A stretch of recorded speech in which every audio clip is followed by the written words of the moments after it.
Police હવે પહેલાં જે અધૂરો વિડીયો આવ્યો એમાં તો એવું લાગતું હતું કે પોલીસ કર્મચારીએ એની સાથે ગેરવર્તન કર્યું છે, પણ પછી જે વિડીયો આવ્યા એમાં એવું ખબર પડે છે કે યુવતી જે રીતે વાત કરતી સતત ગાળો બોલી રહી છે પોલીસને. હા, એટલે હવે આમાં એક વાત એવી છે કે પોલીસ કર્મચારી જે સસ્પેન્ડ થયા છે એમને કઈ કાર્યવાહી થશે, કાયદાકીય ખાતાકીય કેવી રીતે એમની પર કાર્યવાહી? એટલે જે હેડ કોન્સ્ટેબલ જયંતિ છે એની સામે હવે ખાતાકીય તપાસ થશે.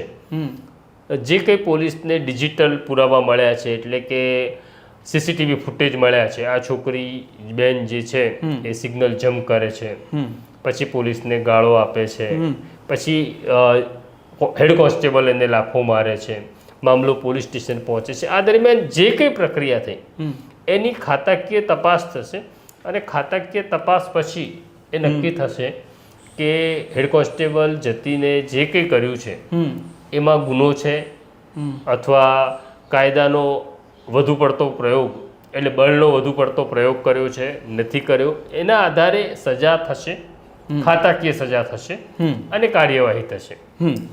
પણ આ છોકરી જ્યારે પહેલા વિડીયો આવ્યો અને પછી મીડિયામાં જે ચગ્યો એમાં તો મોટાભાગના લોકોએ પોલીસને ભાંડ્યા અને પછી છોકરીનો પક્ષ લઈને એવી સ્ટોરીઝ થઈ, કદાચ આપણા ત્યાં પણ થઈ હશે.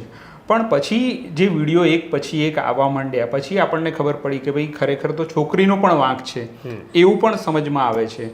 તો આમાં આ પૂરી ઘટનાને હવે કેવી રીતના પોલીસ આક્રમક રીતે આટલું એ કરીને એને એફઆઈઆર નોંધી રહી છે?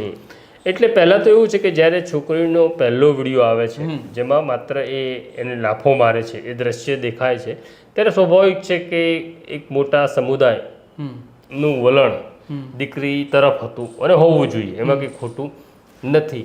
પણ એ છોકરી જે છે એ દીકરી છે એણે શું ભૂલ કરી હતી એ પહેલા વિડીયોમાં સ્પષ્ટ નહોતું, પણ બીજા વિડીયો આવવા લાગ્યા અને અનએડિટેડ વિડીયો આવવા લાગ્યા. એમાં આ છોકરી છે એ બેફામ ગાળો બોલે છે, મા બેન સામી પોલીસને ગાળો આપે છે.